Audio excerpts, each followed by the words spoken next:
به نام خدا سلام عرض می کنم خدمت همه شما شاگردان عزیز. امیدوار هستم همگیتان خوب، صحتمند، سالم و سرحال باشین. بخیر به درس امروز ما حاضر شده باشین و آماده یک درس جدید باشین. شما را خوش آمدید میگم به یک درس دیگه ما در مضمون مثلثات در صنف دهم. ما امروز به ادامه درس‌های قبلی خود یک درس جدید، یک موضوع جدید را در مضمون مثلثات میخوانیم و از همین طریق میتونیم با موضوعات جدید در علم مثلثات هم آشنا شویم. همه شما عزیزان میفهمین که ما در چند درس قبلی در مورد طول قوس صحبت کردیم. فهمیدیم که در یک دایره چگونه میتونیم اندازه قوس را دریافت کنیم و به همین شکل فهمیدیم که مساحت قطاع دایره را در یک دایره چگونه دریافت کرده میتونیم. روز قبلی براش بعضی فرمول ها را ثبوت کردیم که امروز در مورد این فرمول ها بیشتر صحبت میکنیم و با هم دیگه مثال کار میکنیم. ما امیدوارم شما درس های قبلیتان را تکرار کرده باشین، فرمول ها را حفظ کرده باشین و کارخانگی هایتان را در کتابچه هایتان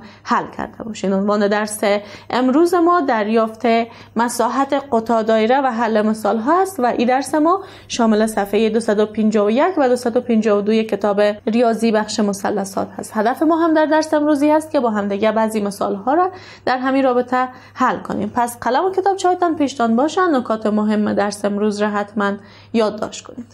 خب شاگرد عزیز، هرگاه یک سوال به ما داده شده باشه و در این سوال از ما خواسته شده باشه تا مساحت قطاع دایره یعنی S مساحت قطاع دایره را دریافت کنیم، پس به این کار را انجام بدیم ببینیم که بقیه اجزای این دایره چی هست که ما مساحت قطاع دایره را در داخل دایره دریافت کنیم. برای حمایت از ما چینل بیگم اکادمی را سابسکرایب کنید و سپس زنگوله را فشار دهید تا به تمام ویدیوهای درسی ما دسترسی داشته باشید و از آنها مستفید شوید. گفتم مساحت قطاع دایره را دریافت کنید در صورتی که شعاع دایره یعنی R مساوی به 10 سانتی متر باشه، شعاع دایره باشه 10 سانتی متر و به همین شکل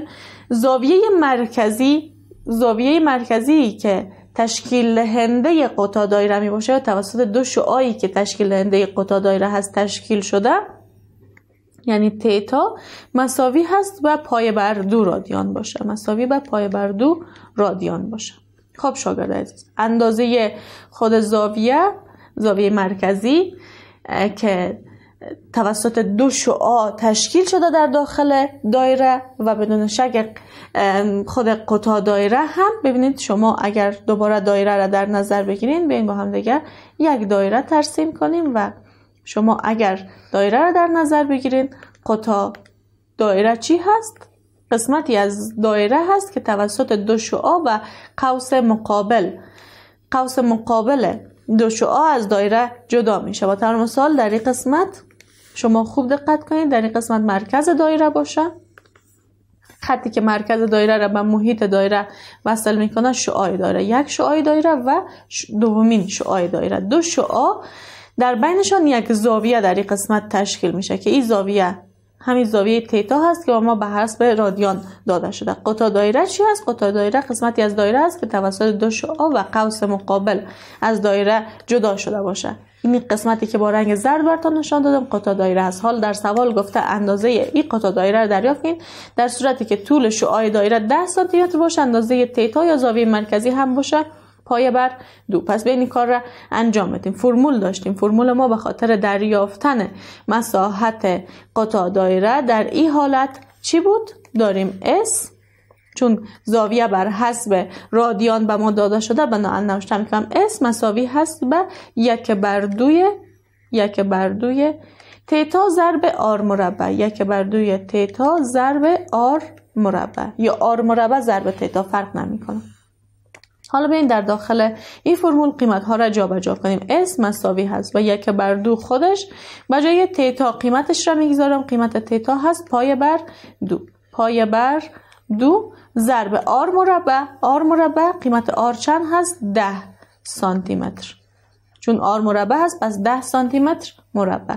S مساوی هست به چند؟ مساوی هست به یک ضرب پای صورت ضرب صورت میشه، صورت ضرب صورت میشه و مخرج هم ضرب مخرج میشه. به این کار رو انجام بدیم. یک ضرب پای در مخرج هم 2 ضرب 2 4 ضرب 10 سانتی متر کل مربع. 10 مربع 10 ضرب 10 100 سانتی متر ضرب سانتی متر یا سانتی متر با توان 2 میشه سانتی متر مربع.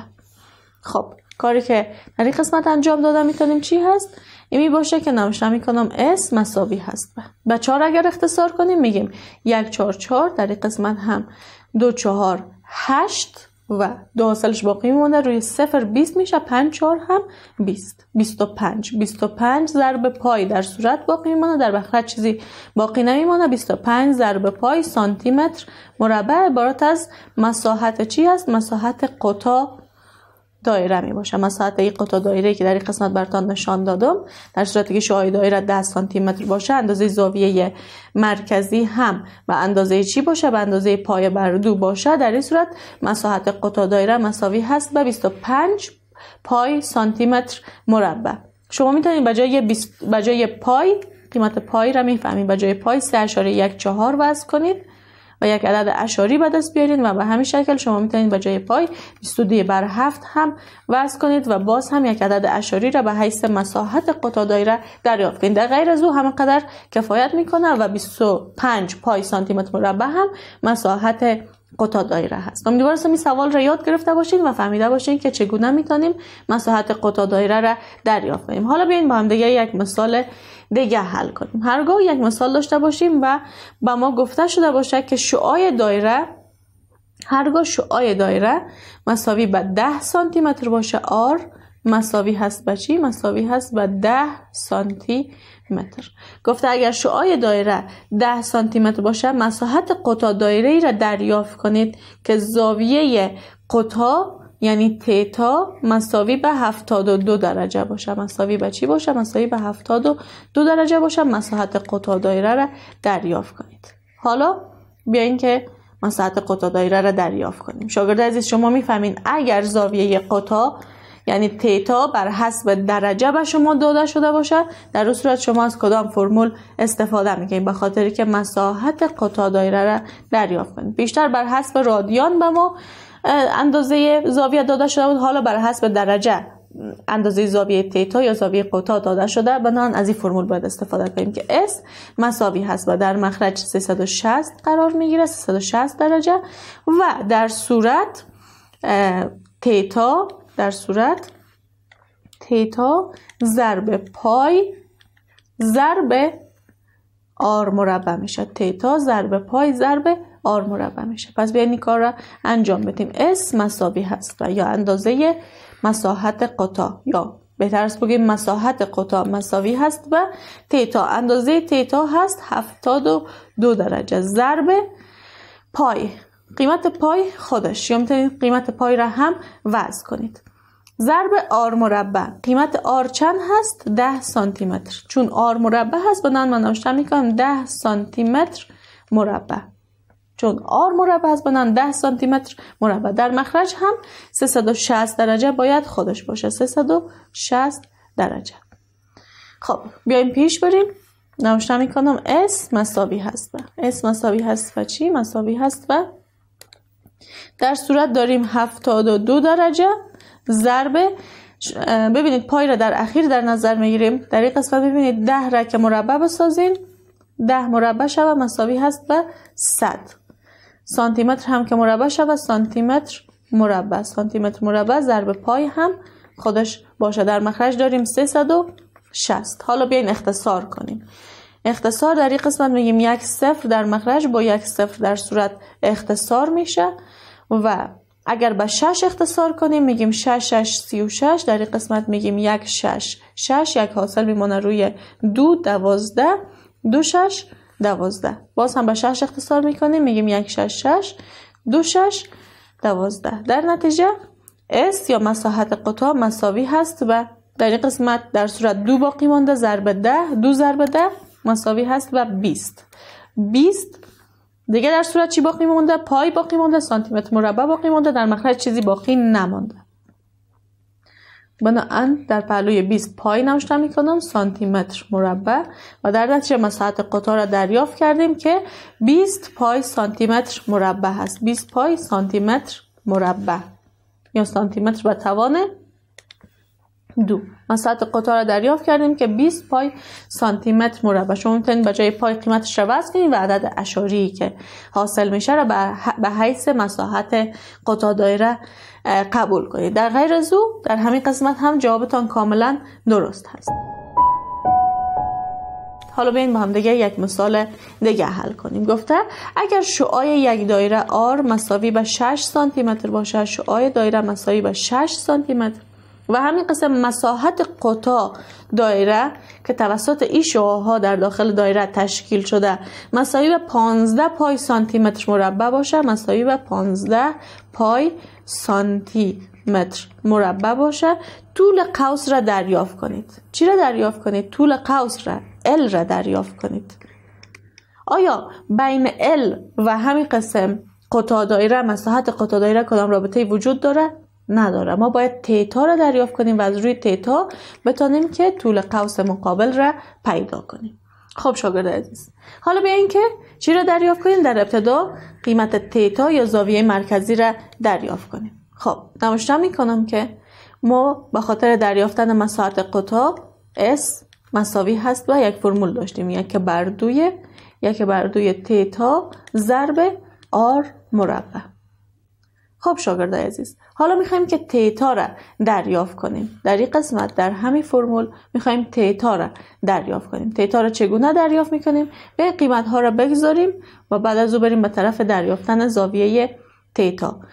قیمت یا اندازه مساحت قطاع دایره مساوی هست با 15 پای سانتی متر مربع. 15 پای سانتی متر مربع مساوی هست و 1/2 خودش، تیتا را نداریم، تیتا خودش ضرب R مربع. قیمت R چند هست؟ 6 که مربع شود 36 سانتی متر هم البته هست که سانتی متر هم مربع میشه سانتی متر مربع. حالا کاری که انجام میدیم این هست که اختصار میکنیم. در این قسمت 1 2 2 1 2 2 8 2 16. باقی میمانه 15 پای سانتی متر مربع. 15 پای سانتی متر مربع مساوی هست به 18 سانتی متر مربع. 18 سانتی متر مربع ضرب تیتا. یا اگر به این شکل نوشته کنیم که 18 سانتی متر مربع ضرب تیتا مساوی هست به 15 پای سانتی متر مربع. حالا به خاطر که تیتا را تنها داشته باشیم اطراف را تقسیم ضریب تیتا میکنیم. ضریب تیتا چی هست؟ ضریب تیتا 18 سانتی متر مربع هست. پس هر دو سمت مساوات را تقسیم 18 سانتی متر مربع میکنیم. 18 سانتی متر مربع. در این قسمت هم 18 سانتی متر مربع. حالا 18 سانتی متر مربع در مخرج با 18 سانتی متر مربع در صورت اختصار میشه. در این قسمت هم سانتی متر مربع در مخرج با سانتی متر مربع در صورت اختصار میشه و به همین شکل با 3 اگر اختصار کنیم 5 3 15 6 3 18. قیمت تیتا را میتونیم پیدا کنیم. تیتا مساوی هست و در این قسمت 5 ضرب پای بر 6. 5 ضرب پای در صورت، 6 هم در مخرج. 5 پای بر 6 قیمت زاویه تیتا دریافت میشه. قیمت زاویه تیتا چی دریافت میشه؟ 5 پای بر 6. قیمت زاویه تیتا را دریافت کردیم که 5 پای بر 6 است، اما از ما زاویه تیتا یا زاویه مرکزی خواسته نشده. از ما چی خواسته شده؟ از ما خواسته شده تا اندازه چی را دریافت کنیم؟ طول قوس مقابل زاویه تیتا را خواسته که دریافت کنیم. طول قوس مقابل زاویه تیتا در صورتی که خود تیتا بر حسب رادیان باشه چگونه دریافت میشه؟ فرمول داریم براش. فرمولی را که براش داریم چی هست؟ ببینید اگر فرمول را در این قسمت براتون نوشته کنم با رنگ سرخ در این قسمت براتون نوشته میکنم L مساوی هست و تیتا ضرب R. L مساوی هست و تیتا ضرب R. حالا نوشته میکنم L مساوی هست و قیمت تیتا را دریافت کردیم 5 پای بر 6. نوشته میکنم قیمت تیتا را 5 پای بر 6 ضرب R. قیمت R را هم داریم 6 سانتی متر.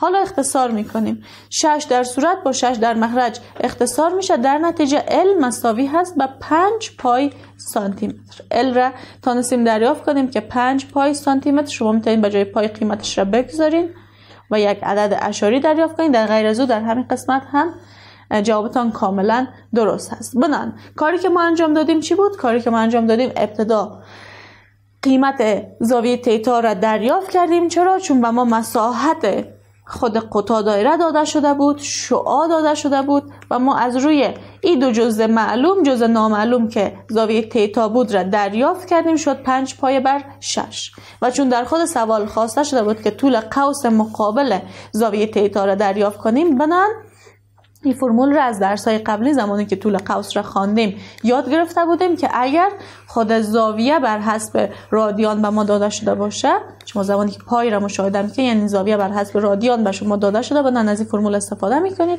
و در نتیجه طول قوس را تونستین که دریافت کنید. امیدوارم که این موضوع را یاد گرفته باشید و فهمیده باشید که چگونه می‌تونیم اگر بعضی از اجزای دیگر در خود فرمول نامعلوم باشه اونا را دریافت کنیم. از شما می‌خوایم که درس امروز را در خانه تکرار کنید و تمرینی که در صفحه 256 کتابتان وجود داره، سوالات مرتبط با درس امروز را در کتابچه‌هایتان حل کنید. اگر با مشکلی در سوالها مواجه میشید میتونید روز بعدی از ما بپرسید. تا روز بعدی که دوباره مضمون مثلثات داریم، همه شما را به خداوند بزرگ و بی نیاز میسپارم. خدا نگهدارتان. قبل از آغاز درس بعدی وقفه کوتاه میگیریم.